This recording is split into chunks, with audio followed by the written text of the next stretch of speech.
레위기 8장 14절부터 끝까지 36절까지 낭독하겠습니다. 14절부터 읽습니다. 모세가 또 속죄제의 수송아지를 끌어오니 아론과 그 아들들이 그 속죄제의 수송아지 머리에 안수하며 모세가 잡고 그 피를 취하여 손가락으로 그 피를 단의 네 귀퉁이 뿔에 발라 단을 깨끗하게 하고 그 피는 단 밑에 쏟아 단을 속하여 거룩하게 하고 또 내장에 덮인 모든 기름과 간 그 풀과 두 콩팥과 그 기름을 취하여 단 위에 불사르고 그 수송아지 곧 그 가죽과 고기와 똥은 진 밖에 불살랐으니 여호와께서 모세에게 명하심과 같았더라. 또 번제의 수양을 드릴 때에 아론과 그 아들들이 그 수양의 머리에 안수하며 모세가 잡아 그 피를 단 주위에 뿌리고 그 수양의 각을 뜨고 그 머리와 각 뜬 것과 기름을 불사르고 물로 내장과 전갱이들을 씻고 그 수양의 전부를 단 위에 불사르니 이는 향기로운 냄새를 위하여 드리는 번제로 여호와께 드리는 화제라. 여호와께서 모세에게 명하심과 같았더라. 또 다른 수양 곧 위임식의 수양을 드릴새 아론과 그 아들들이 그 수양의 머리에 안수하며 모세가 잡고 그 피를 취하여 아론의 오른 귓뿌리와 오른손 엄지가락과 오른발 엄지가락에 바르고 아론의 아들들을 데려다가 그 오른 귓뿌리와 오른손 엄지가락과 오른발 엄지가락에 그 피를 바르고 또 그 피를 단 주위에 뿌리고 그가 또 그 기름과 기름진 꼬리와 내장에 덮인 모든 기름과 간 꺼풀과 두 콩팥과 그 기름과 우편 뒷다리를 취하고 여호와 앞 무교병 광주리에서 무교병 한 개와 기름 섞은 떡 한 개와 전병 한 개를 취하여 그 기름 위에와 우편 뒷다리 위에 놓아 그 전부를 아론의 손과 그 아들들의 손에 두어 여호와 앞에 흔들어 요제를 삼게 하고 모세가 그것을 그들의 손에서 취하여 단 윗 번제물 위에 불사르니 이는 향기로운 냄새를 위하여 드리는 위임식 제사로 여호와께 드리는 화제라. 이에 모세가 그 가슴을 취하여 여호와 앞에 흔들어 요제를 삼았으니 이는 위임식 수양의 모세의 응식이라. 여호와께서 모세에게 명하심과 같았더라.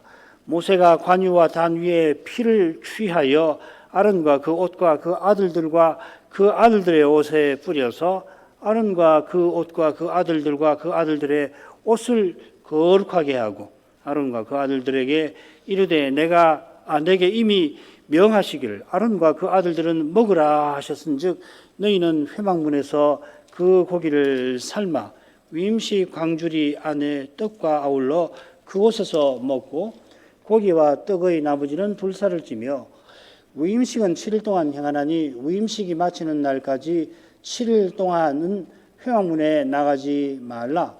오늘날 행한 것은 여호와께서 너희를 위하여 속하게 하시려고 명하신 것이니 너희는 7주야를 회막문에 거하여 여호와의 부탁을 지키라. 그리하면 사망을 면하리라. 내가 이같이 명령을 받았느니라. 아론과 그 아들들이 여호와께서 모세로 명하신 모든 일을 준행하니라. 여호와께서 모세에게 아론과 제사장들의 임직식을 맡기십니다. 그가 다른 선자들과 달리 하나님의 온 집에 충성한 사람이듯이 오실 메시아도 모세와 같은 그 선지자로 세상에 오셨습니다. 모세대로 임직식을 맡게 하신 것은 아론과 제사장들이 오실 메시아를 바라보게 하신 것입니다. 모세가 아론과 그 아들들을 씻기고 그들에게 옷을 입히고 기름 붓습니다. 모세는 구약 시대에 이 그리스도를 방불한 인물인 것입니다. 고린도전서 10장 2절이 대표적이죠. 자, 모세가 이어서 임직식 제사를 맡는데 셋입니다. 그래서 먼저 속죄제, 그 다음에 번제, 마지막으로 화목제입니다. 제사 드리는 순서는 이 제사의 새 절차, 그러니까 새 제사를 드리는 순서가 제사의 새 절차와 일치하죠. 새 제사 중에 마지막 화목제, 위임제라고 언급을 했는데 이 화목제가 드리는 절차가 가장 복잡합니다. 이 절차에서 제사장 세우신 뜻이 잘 드러날 겁니다. 먼저 속죄제를 보죠. 14절부터 17절까지 있습니다. 모세가 또 속죄제의 수송아지를 끌어오니 아론과 그 아들들이 그 속죄제 수송아지 머리에 안수하며 모세가 잡고 그 피를 취하여 손가락으로 그 피를 단의 네 귀퉁이 뿔에 발라 단을 깨끗하게 하고 그 피는 단 밑에 쏟아 단을 속하여 거룩하게 하고 또 내장에 덮인 모든 기름과 간 거풀과 두 콩팥과 그 기름을 취하여 단 위에 불사르고 그 수송아지 곧 그 가죽과 고기와 똥은 진 밖에 불살랐으니 여호와께서 모세에게 명하심과 같았더라. 임직식 속죄제는 제사장을 위한 속죄제라 수송아지의 가죽, 고기, 똥을 진 밖에서 불사릅니다. 그런데 피를 처리하는 일은 일반 속죄제처럼 성소에서는 하지 않고 이 제사장은 성소에서 해야 되잖아요. 번제단에서만 합니다. 왜 그런가? 대제사장이나 이스라엘 온 회중의 속죄제는 번제단만 아니라 향단 그리고 지성소 앞 그 휘장의 피에서도 피를 처리하는데 그 이유는 대제사장과 온 회중이 계명을 그릇 범한 결과로 족장이나 일반 백성보다 성소를 더 더럽히는 데에 있겠습니다. 마찬가지로 대속죄일의 속죄제는 지성소까지 들어가서 피를 처리합니다. 그 이유는 한 해 동안 한 번이 아니라 한 해 동안 대제사장을 비롯해서 모든 백성이 범한 죄가 그만큼 성소를 더럽힌 데 있을 겁니다. 자, 그런데 지금 임직식에서 대제사장과 제사장들을 위하여 속죄제를 드리는데 희생의 피를 번제단에서만 처리합니다. 자, 이것은 모세가 수송아지 이 속죄제의 수송아지를 끌어오는 것과도 관련이 있을 겁니다. 수송아지를 드리는 건 대제사장이나 온 회중의 속죄제의 경우죠. 대제사장을 위한 속죄제라면 대제사장 자신이 수송아지를 가까이 가져옵니다. 백성이 속죄제를 드릴 경우는 백성이 희생을 가까이 가져옵니다. 그런데 이번에는 임직되는 아론과 그 아들들을 제사장 직분에 세우려고 이번에는 임직되는 아론과 제사장들이 아니라 임직식 맡은 모세가 가까이 가져옵니다. 이것은 여호와께서 아론과 그 아들들을 제사장 직분에 세우시려고 친히 그들을 위한 예물을 마련하신 것을 보여주는 것 같습니다. 특별히 그렇다는 이야기죠. 무슨 말이냐면은 속죄제 희생만 아니라 번제, 위임제 수양들도 모세가 가져오죠. 물론 백성이 희생을 준비해서 가까이 가져올 경우에도 그는 하나님이 보내실 메시아를 바라보면서 그래야 합니다. 하나님이 정하신 대로 희생을 가까이 가져올 뿐입니다. 아울러 그가 준비한 희생도 하나님이 마련해 주신 것이죠. 그걸 마련한 것이 무슨 공로가 될 턱이 없다 이 말이죠. 자, 그런 점에 비춰보면은 아론과 그 아들들이 속죄제 희생을 가져오게 하셨을 수도 있지 않아요. 이렇게 한다고 해서 그들이 제사장 직분에 나갈 자격을 조금이라도 스스로 갖추는 건 아닙니다. 자, 그렇다면 모세가 그들을 위하여 속죄제의 희생을 가까이 가져왔다 하는 것은 하나님이 그들을 직분에 세우신 그 뜻을 좀 더 분명히 드러낸다 할 것입니다. 모세가 희생을 가까이 가져오면 아론과 그 아들들이 희생의 머리에 안수합니다. 출애굽기 29장에 보면 모세가 희생을 회막 앞으로 가까이 가져온다 했습니다. 이 말은 수송아지를 회막 바깥에서 회막 안으로 가져온다는 뜻이 아닙니다. 이미 희생은 의복과 관유와 마찬가지로 회막들에 있습니다. 그러니까 회막 앞으로는 여호와 앞으로를 뜻합니다. 늘 이렇게 읽으시면 좋습니다. 그처럼 아론과 아들들이 희생의 머리에 안수하는 것은 하나님이 보내신 메시아를 의지하는 거지요. 하나님께서 내신 길로만 여호와 앞에 나아갑니다. 모세가 임직식을 맡은 사람답게 희생을 잡고 그 피를 취하여 처리합니다. 요컨대 아론과 그 아들이 제사장 옷을 입고 기름 부음을 받았지만 아직 임직된 건 아닙니다. 하루 이 절차를 다 거친다고 해서 임직되는 것도 아니죠. 7일 동안을 해야 됩니다. 7일 동안 다 거친 다음에 임직이 되는 것이죠. 그죠? 그러니까 아직은 임직된 상태가 아니라는 것을 기억할 필요가 있습니다. 모세가 그들을 직분에 세우려고 그들이 안수한 희생의 피를 처리합니다. 손가락으로 그 피를 단의 네 뿔에 발라서 단을 깨끗하게 하고 나머지 피는 단 밑에 쏟아서 잔을 거룩하게 합니다. 이 깨끗하게 한다는 것은 죄로 말미암아 들어오진 단의 피를 발라서 그 들어온 것을 덮어 없애버리는 것이죠. 이게 단을 속한다 하는 그 표현에 담긴 뜻이기도 합니다. 키페르라고 하는 말인데 이 키페르라는 말이 덮어서 없앤다는 말입니다. 죄로 들어오진 단을 깨끗하게 한다는 것은 거기서 제사 드릴 수 있는 조건을 갖추게 하는 것이고 단 아래 피를 쏟아서 거룩하게 한다는 것은 하나님께서 거기서 백성을 만나시는 곳이 되게 한다. 그런 말이죠. 그러니까 지금 단을 정결하게 하는 것, 단을 거룩하게 하는 것이 내용에서 겹칩니다. 제가 좀 설명하다가 말았는데, 지워버렸는데, 신약시대에 믿음으로 의롭다 하심하고 거룩하게 하심이 겹쳐요. 그건 다음에 로마서에서 아마 말씀드릴 수 있을지 모르겠는데, 이어 여호와의 것인 모든 기름을 취합니다. 이건 선별 절차지요. 기름을 취하여 단 위에 올린 다음에 거기서 연기로 바뀌게 합니다. 자, 이 속죄제는 나머지 모든 것, 곧 가죽과 고기와 똥을 진박 정결한 곳에서 불살라 버립니다.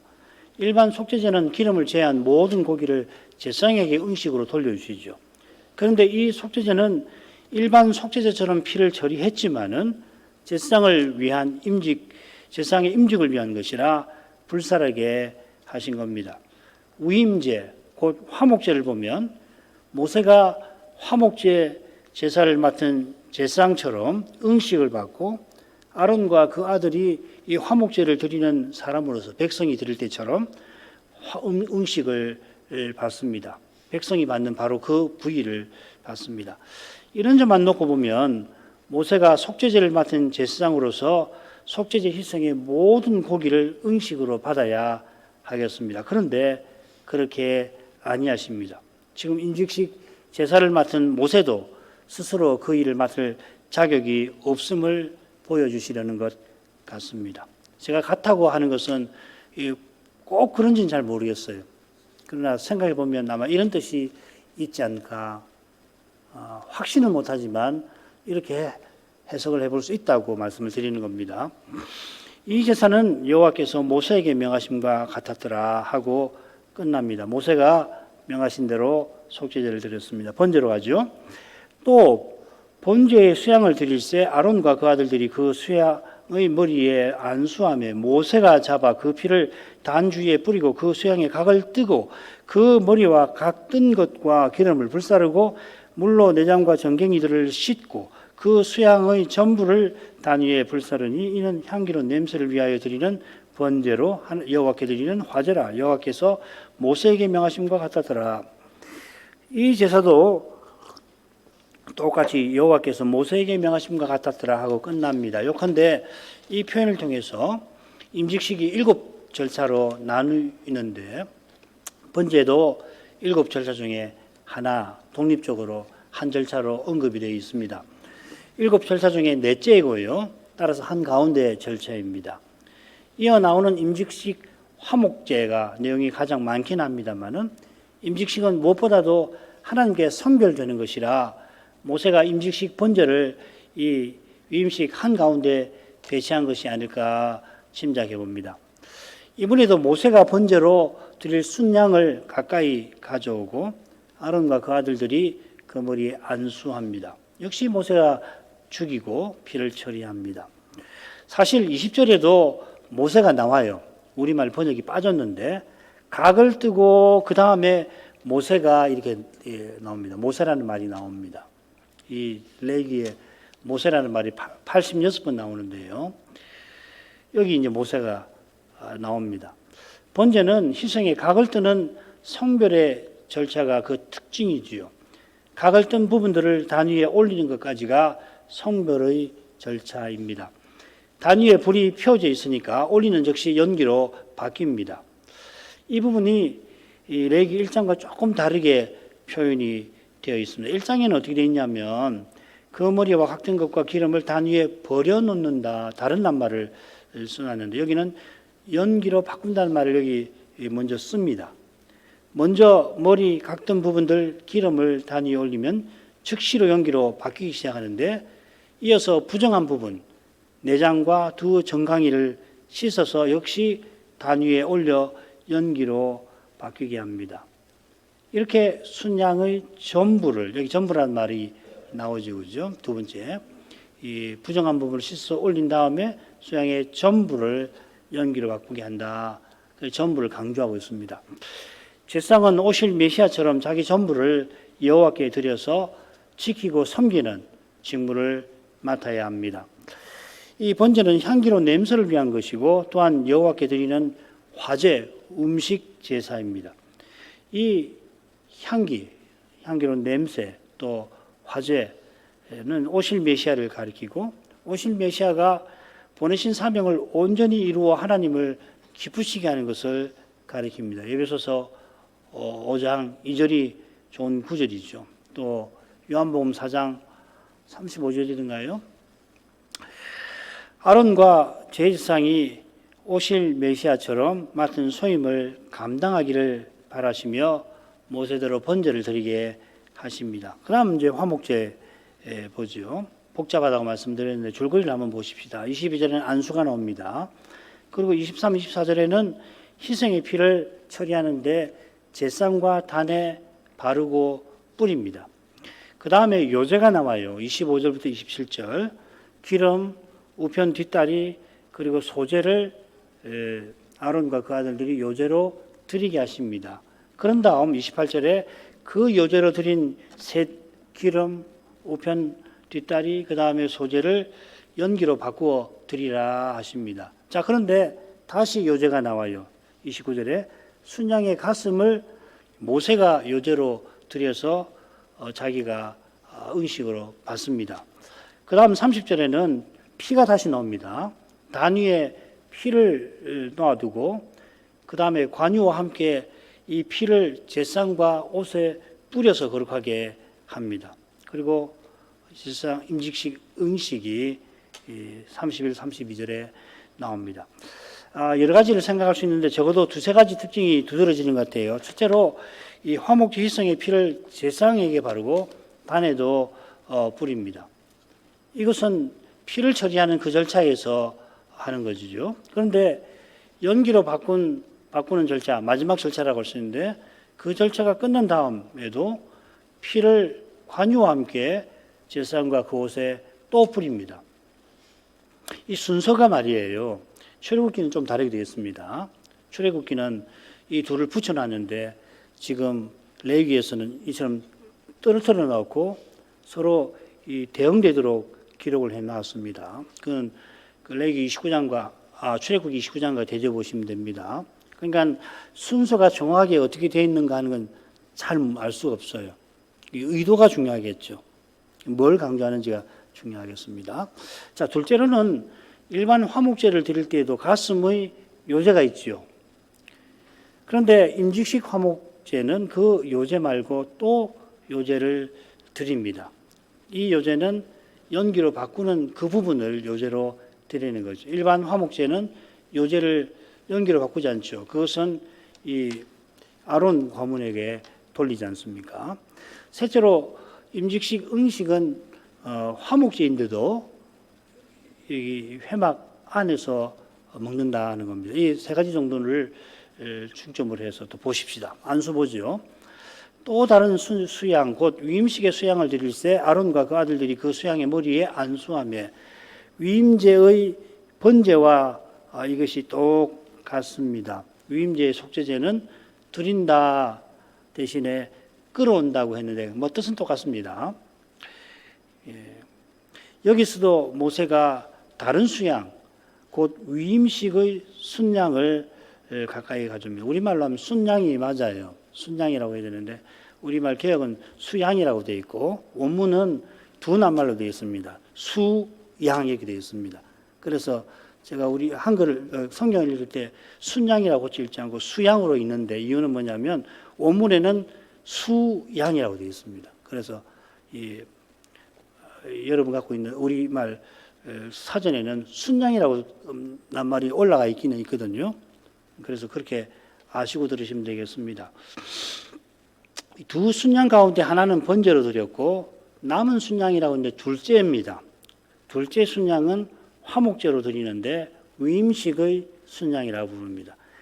이것은 우리가 방금 주목한 이 제사의 특징과 붙어 있습니다. 화목제인데 위임식을 위한 제사라. 이 위임제라는 말이 7장 37절에 나오죠. 그죠? 안수하는 뜻은 이미 속죄제에서 살폈습니다. 왜 이걸 위임제라고 부르는지 그 내용을 조금 이따가 말씀을 드릴 겁니다. 요제 부분에서 제가 아마 설명을 드릴 겁니다. 그 다음으로 가죠. 모세가 잡고 그 피를 취하여 아론의 오른 깃뿌리와 오른 엄지가락과 오른손 엄지가락과 오른 발 엄지가락에 바르고 아론의 아들들을 데려다가 그 오른 깃뿌리와 오른손 엄지가락과 오른 발 엄지가락에 그 피를 바르고 또 그 피를 단주에 뿌리고 화목제는 피를 처리할 때 단주에 뿌리죠. 그죠? 그런데 임직식에서는 피를 단주에 뿌리기에 앞서서 아론과 그 아들들의 몸에다가 바릅니다. 그들의 몸에서 특별한 곳에 바릅니다. 오른 깃뿌리, 오른 손 엄지가락, 오른 발 엄지가락 세 곳입니다. 임직식 시작할 때 관유를 아론과 그 아들들의 머리에 부었죠. 또 임직식 마칠 무렵에는 아론과 그 아들들과 그들의 옷에 단위의 피와 관유를 또 뿌릴 겁니다. 이때 아론과 그 아들의 몸 중에 어떤 특정 부위가 언급되어 있지 않아요. 그냥 뿌린다고 되어 있습니다. 그런데 화목제 피를 처리하는 대속의 절차에서 피를 처리하는 지금 이 아론과 아들들의 몸에서 세 군데에다가 피를 바르게 하십니다. 이 세 군데는 필시 몸을 대표할 겁니다. 귀는 얼굴을, 엄지 손가락은 이 몸통과 손을, 엄지 발가락은 다리와 발을 각각 대표할 것입니다.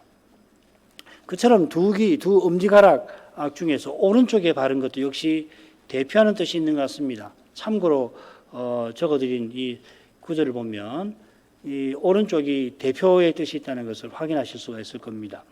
귀는 왕이신 하나님의 말씀을 청종하는 종의 모습을 가리킵니다. 출애굽기 21장 6절 영원히 이 주인집 종이 되려면 귀를 뚫어버리지 않습니까? 주인의 말씀을 잘 듣겠다 하는 표시로 귀에 구멍을 뚫지 않습니까? 귀를 통한다 하는 말입니다. 손과 발은 하나님의 뜻을 받드는 종의 태도를 가리킬 겁니다. 희생의 피를 오른 깃뿌리, 오른 손 엄지가락, 오른 엄지손가락, 엄지 발가락에 발라 거룩하게 하는데 제사장이 자신과 희생이 가리키는 오실 메시아를 바라보며 맡은 직무를 신실하게 행하게 하신 것일 겁니다. 화목제 희생의 피를 제사장의 몸에 바를 뿐만 아니라 단 주위에 뿌립니다. 또 모세가 그 피를 단 주위에 뿌리고 이는 제사장과 단이 똑같이 오실 메시아를 가리킨다는 것을 보여줄 겁니다. 제사장이 걸어다니는, 대제사장이 걸어다니는 성막인구가 붙어 있습니다. 그처럼 이 단은 그 기능에서 향단과 속죄서와 같습니다. 단 위에 희생을 연기로 바꾸는 것이 향단에서 분향하는 것과 같죠. 용어도 같습니다. 똑같은 낱말을 씁니다. 그러니까 불사른다라고 번역한 것을 항상 읽으실 때 연기로 바꾼다. 그 연기는 용광구름 속으로 올라간다. 이 상징적인 이미지를 그리시는 게 좋습니다. 분향도 마찬가지입니다.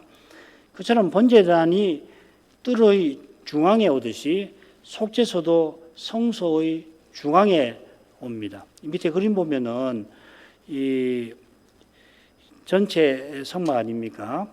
이 가로가 100규빗이고 세로가 50규빗입니다. 그래서 이 성소 그 문 있는 데 딱 50 나눠지거든요.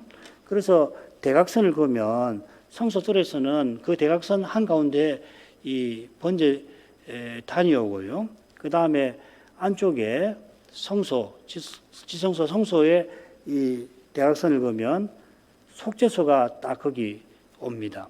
언약궤.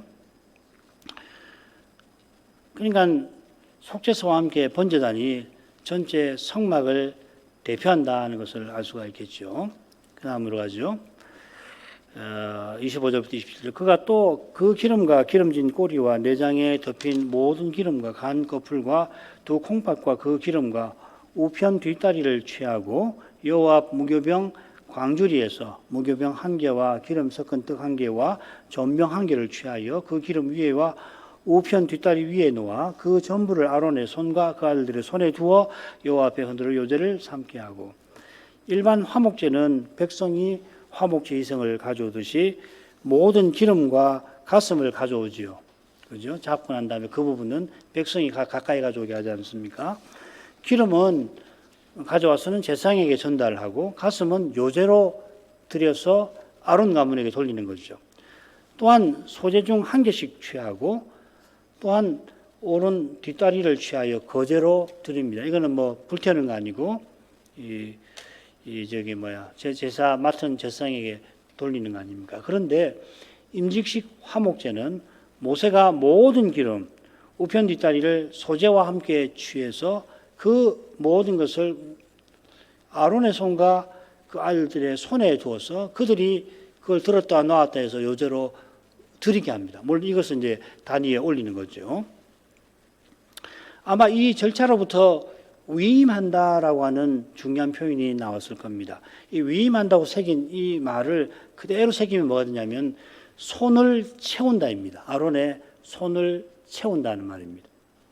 그래서 레위기 8장 33절에 손을 채운다는 말이 나와요. 거기는 좀 다르게 번역되어 있는데 다른 데 보면은 이 위임한다고 번역을 해놨습니다. 출애굽기 28장 밑에 구절이 많이 언급되어 있죠. 거기 보면 위임한다, 위임된다라고 번역이 되어 있습니다. 그러니까 제사장은 그 손에 예물을 가득 채워서 여호와께 드리는 사람입니다. 다시 말씀드리지만은 제사장은 우리가 제사 드린다, 짐승을 죽인다는 개념이 강하게 있는데요. 이 제사장이라는 말 자체는 왕궁에서 왕을 섬기는 종입니다. 특별히 왕이 드시는 음식을 갖다 드리는 그런 종이라 생각을 하시면 됩니다. 음식 맡은 관은 생각나시죠, 그죠? 음식 맡은 관은, 술 맡은 관원이 굉장히 고대 왕궁의 중요한 인물이잖아요. 그와 같이 이 세상을 이해하셔야 좋습니다. 그래서 누구누구의 손을 채운다는 말을 위임한다라고 번역을 하고, 우리말만 아니라 영어도 그렇게 위임한다고 번역을 합니다. ordain이라든지 install이라든지 이런 말을 영어에 씁니다. 아마 여러분 갖고 계시는 성경 보시면은 출애굽기 8장 33절에 보면 영어 성경에 ordain이라고 아마 그게 되어 있을지 모르겠습니다. install이라고 할 수도 있고요. install, ordain 뭐 그렇게 쓸 겁니다. 자, 이것은 제사장 직분에 세우는 것인데 세움받은 제사장이 하는 일이 무엇인지를 잘 보여줍니다. 제사장 성결법 21, 22장에서는 일제히 제사장은 음식 제사 드리는 사람이라 이렇게 되어 있습니다. 일반 화목제는 백성이 희생의 가슴만 요제로 드리게 했는데 임직식 화목제는 제사장이 모든 기름, 소재, 우편 뒷다리를 요제로 드리게 하셨습니다. 그래서 이제 아까 말씀드린다고 했는데 까먹었는데 바로 이 표현 때문에 위임제라는 말을 쓰는 겁니다. 제사장이 임직 후에 화목제를 맡게 되면은 모든 기름을 여호와께 연기로 바꿔 드리고 요제의 가슴, 거제의 우편 뒷다리와 소재를 응식으로 받죠. 근데 지금 아론과 그 아들들이 기름, 소재, 뒷다리를 요제로 드린다는 것은 자신도 백성처럼 오실 메시아를 바라고 의지해야 할 죄인임을 잘 보여줍니다. 백성처럼 죄인이지만은 자기가 죄인임을 백성보다 더 잘 철저히 깨달아야 합니다. 그래야 백성의 연약함을 잘 알고 오실 메시아처럼 체휼할 수가 있게 될 것입니다. 히브리서 5장 1절부터 10절까지가 바로 이 주제를 다루고 있습니다. 4장 15절도 마찬가지고요. 자, 레위기 8장 28절로 가죠. 모세가 그것을 그들의 손에서 취하여 단 윗 번제물 위에 불사르니 이는 향기로운 냄새를 위하여 드리는 위임식 제사로 여호와께 드리는 화제라. 모세가 아론과 제사장이 이들이 요제로 드린 예물을 취하여서 번제단에서 연기로 바꿉니다. 번제물 위에라고 새겼는데 아직도 연기로 바뀌고 있는 번제물 위에다가 요제로 드린 화목제 예물들을 올린 것이긴 합니다. 그런데 번제물 위에라는 말은 번제단에서 늘 드리는 번제의 근거에서 드린다. 성별의 근거에서 드린다 하는 뜻도 있을 겁니다. 기름만 아니라 오른 뒷다리와 소재도 연기로 바꾸어 드렸습니다. 모든 기름이 오실 메시아를 가리키는데 소재와 더불어 오른 뒷다리도 마찬가지죠. 오른 뒷다리는 이 지도자로서 제사장을 가리킨다고 그랬는데 오실 메시아를 가리키는 거죠. 제사장 위임식이라 오실 메시아를 가리키고 바라보게 하는 요소들이 좀 더 많은 것 같습니다. 그래서 이는 향기로운 냄새를 위하여 드리는 위임식 제사라 여호와께 드리는 화제라, 이 표현도 역시 같은 교훈을 함께 보여줍니다. 29절로 가죠. 이에 모세가 그 가슴을 취하여 여호와 앞에 흔들어 요제를 삼았으니 이는 위임식 수양의 모세의 음식이라 여호와께서 모세에게 명하심과 같았더라. 또 요제가 나옵니다. 이번에는 모세가 희생의 가슴을 여호와께 요제로 드립니다. 일반 화목제 요제와 비슷하지요. 그때도 가슴을 요제 드리는 다른 점은 뭐냐면 이 아론과 그 아들들이 요제로 드려서 그걸 모세에게 주는 게 아니라 모세가 요제를 드린다는 겁니다. 이게 다른 점입니다. 이것은 모세도 오실 메시아를 의지하여 위임식 제사를 맡고 있다는 것을 보여주는 것일 겁니다. 그가 구약 시대에 그리스도를 방불한 인물인데 누구보다 오실 메시아를 바랐지요. 그런 모세에게 희생의 가슴을 돌려주셔서 모세의 마음의 소원을 채워주시는 것입니다. 모세가 이 가슴은 이분만 먹는 거 아니에요. 아론을 제사장 세우고 다시 위임식을 하는 거 아니니까요. 그런 모세가 돌려주신 가슴을 먹을 때에 오실 메시아와 그분의 제사를 간절히 보았을 겁니다. 아마 천국에 가서 확인하면 모세가 이렇게 말할 것 같아요. 30절로 가겠습니다. 모세가 관유와 단 위에 피를 취하여 아론과 그 옷과 그 아들들과 그 아들들의 옷에 뿌려서 아론과 그 옷과 그 아들들과 그 아들들의 옷을 거룩하게 하고 29장에도 이 구절 규정이 나옵니다. 29장의 규절을 참조하면 우리 번역이 정확해요. 단 위에 관유와 피가 아니라 관유와 단 위에 피, 이렇게 번역하는 것이 정확합니다. 관유가 단 위에 있는 건 아니고요. 피가 단 위에 지금 있다는 이야기입니다. 관유는 임직식 위해서 관유를 준비를 했잖아요. 그 준비한 관유 얼마하고 단 위에 둔 피 얼마를 함께 취해서 아론과 그 아들들 그리고 그들의 옷에 뿌립니다. 자, 이것은 임직식 시작 때 관주를 머리에 붓고 성막에 바르는 것, 또 화목제의 피를 처리할 때 제사장의 몸에 세 곳에 바르고 단 주위에 피를 뿌리는 것과 붙어 있습니다. 마치 두 절차를 종합한 것 같습니다. 정결하게 하고 거룩하게 하는 절차들이 시작부터 마지막까지 매일 거듭됩니다. 세 차례에 걸쳐서 7일 동안요.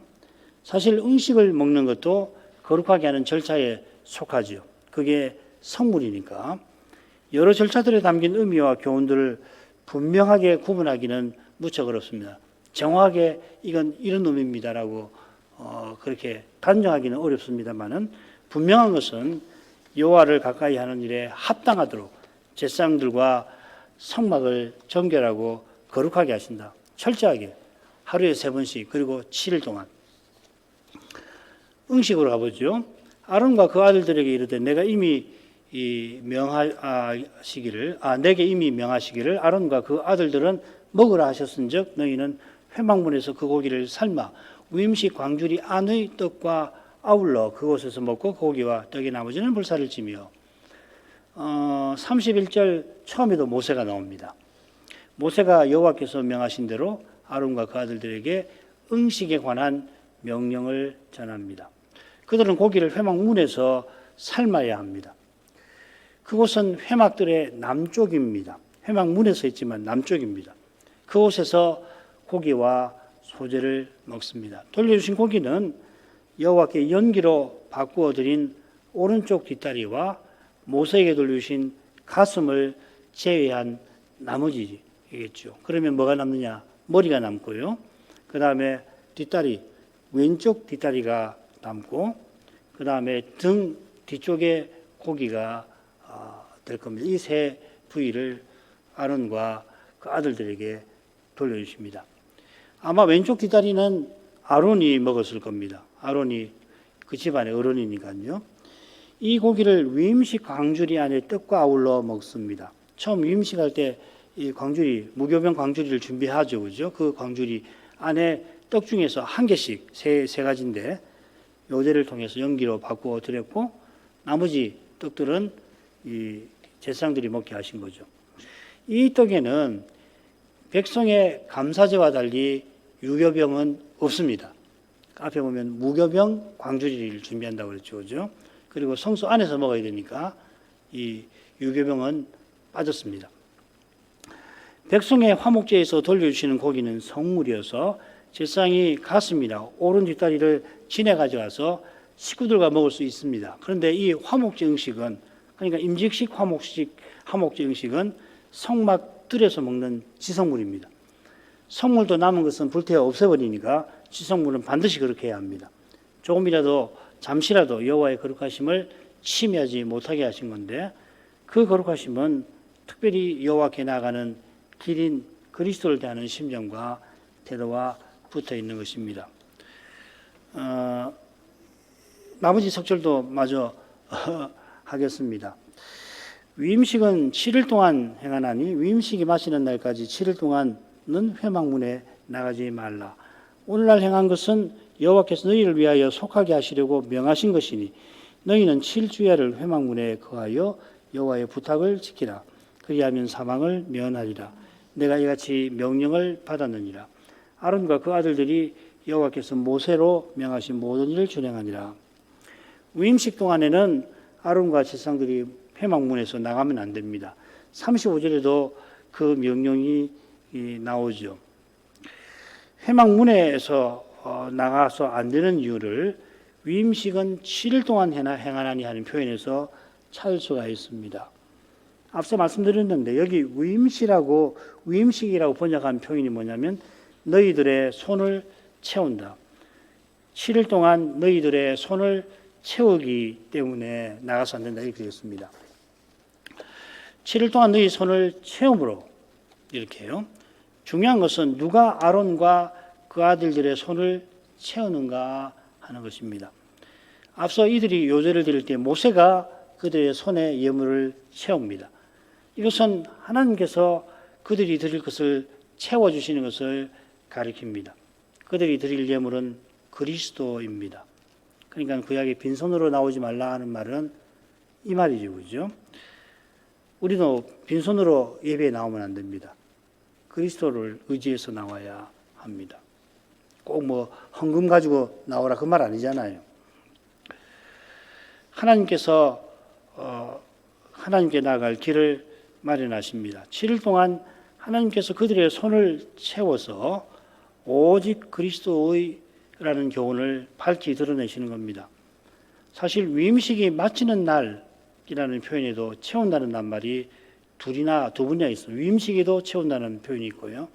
그 밀레라는 말인데 마친다는 말도 채운다는 말입니다.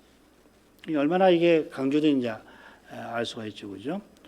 오늘날 행한 것은 곧 여호와께서 명하신 것인데 너희를 위하여 속하게 하시려고 하신 겁니다. 속하시는 것은 아론과 그 아들들이 죄인이라는 뜻이죠. 아울러 그들과 백성이 죄로 말미암아 들어오진 성막과 단을 속하는 것입니다. 7일을 회막문에서 나가지 말라는 금령이 다시 나옵니다. 여기서는 반대로 거하라 이렇게 하시는 거죠. 이는 회막문에서 왕이신 여호와를 섬기는 일을 행하라 하는 뜻일 겁니다. 자, 이런 해석은 여호와의 부탁을 지키라 하는 말씀과 붙어 있습니다. 이 말씀은 제사장과 레위인들에게 수직 임무를 지키라 하는 명령하고 똑같은 표현입니다. 번역을 이렇게 나왔습니다. 아론과 그 아들들이 임직식 7일 동안 밖에 나가면은 성막과 자신의 거룩함, 곧 성막과 제사장을 거룩하게 하신 여호와의 거룩하심을 침해하는 것이라는 말입니다. 그러면 죽음을 면할 수가 없지요. 임직식 7일 동안은 회막 밖에 나가 속된 일을 전혀 하지 말고 밤낮으로 섬기고 지키는 일을 행하라 하는 것입니다. 이만큼 하죠. 제사장 임직식을 위한 세 가지 제사는 그 절차에서 일반 속죄제, 번제, 화목제와 조금씩 다릅니다. 사실 퍽 다릅니다. 다른 절차들에 담긴 여기서 다른 이 절차들에 담긴 정확한 교훈 알기가 무척 어렵습니다. 그렇지만 그 교훈이 오직 그리스도와 붙어 있는 것은 분명히 말씀드릴 수 있습니다. 제사장은 성막과 희생과 더불어 오실 메시아의 그림자요 예표입니다. 대제사장이 성막에서 제사를 드려서 백성이 여호와를 가까이 하게 하는 직분인데 아론과 그의 아들들은 심지어 모세도 스스로는 그 직분에 합당치 못합니다. 그들이 우리처럼 죄 있는 육신이라 그렇습니다마는 그리스도께서 사람 되신 하나님 여호와의 종으로 오신 여호와의 신이 더더욱 그러합니다. 임직식 맡은 모세도 임직되는 아론과 그 아들들처럼 오실 메시아를 간절히 바라보면서 맡은 소임을 감당했습니다. 우리가 대제사장 예수 그리스도와 연합된 제사장들인데 우리의 소명이 이 시대에 실로 중대한 것을 한시도 잊지 말아야 할 겁니다. 그 중대한 소명을 받드는 길은 오직 그리스도께 있음을 역시 명심해야 할 겁니다. 우리가 대제사장 그리스도처럼 성신을 의지해서 기도에 힘쓸 것입니다. 성신의 가마를 늘 구할 것입니다. 기도해야 할 때입니다. 신학교와 신학생을 위해서 아울러 기도하겠습니다. 기도하겠습니다. 거룩하신 아버지, 모세가 성막을 건축한 그날 제2년 정월 초하루부터 7일 동안 아론과 그 아들들을 제사장 직분에 세우는 임직식을 모세들어 맡게 하셨습니다. 임직식 절차 중에 들어는 잘 알기 어려운 내용들이 있습니다. 특별히 매일 임직식에 드리는 새 제사의 절차 중에 통상적인 속죄제, 번제, 화목제와는 다른 절차들이 있는데 이 다른 절차들이 정확하게 어떤 교훈을 담고 있는지 특별히 잘 알기는 어렵습니다. 성신께서 감화하셔서 오신 메시아를 통하여 이런 절차에 담긴 교훈들도 더 분명하게 더욱 깊게 해명해 주시기를 간구합니다. 지금 신약시대는 제사를 드리지도 않고 그래서 제사장 임직식을 행하지도 않습니다마는 제사장을 세우시고 성막에서 제사 드리게 하신 그 뜻이 지금 신약 신자들이 제사장으로서 대제사장 예수 그리스도를 통하여 하늘 예배에 나아가는 데서 그처럼 우리 구원의 주께서 많은 아들을 이끌어 먼저 나아가신 그 영광에 들어가게 하시는 데서 그 뜻이 매일 이루어지고 있음을 압니다. 구약의 제사 제도와 여러 규례들을 통하여 또한 구약의 예언과 약속들을 통하여 저희가 그리스도를 통하여 하나님께 나가는 이 일, 함께 하나님을 향하는 그 일에 관하여 더욱 깨닫게 하시는 줄 믿습니다. 저희날 다니엘이 느부갓네살의 꿈속에서 보았던 그 이상을 성신의 능력으로 알고서는 성경에 그가 기록한 그 꿈의 내용이 교훈이 지금 신약 교회가 믿음의 길을 행하는 데 얼마나 큰 빛을 비추는지 모릅니다. 느부갓네살이 이상 중에 보았던 그 거대하고 찬란하고 사람을 위협 하는 그 신상을 뜨인돌 하나가 쳐서 가루를 만들어 바람에 다 흩어지게 하였는데, 그런 다음에 이 뜨인돌이 태산을 이루고 그 태산은 온 세상을 가득 채웠습니다.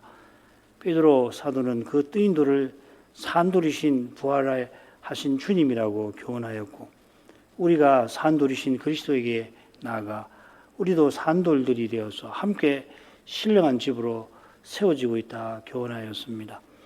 이 신령한 집은 비록 사람 눈에는 세상 제국과는 달리 광채가 없고, 처음에는 그 규모도 보일랑말랑 작고, 더욱이 사람을 겁주기보다 오히려 사람에게 무시당하기 쉬운 돌멩이처럼 보이지만은, 그러나 사람의 눈에 평범하여 볼 것이 없는 이 돌멩이가 하나님께 나아가는 번제단이고, 그 돌멩이가 세상 제국들을 무너뜨린 후에 태산, 곧 영원히 있을 그런 큰 산을 이룰 뿐만 아니라 그 산이 온 세상을 채웁니다.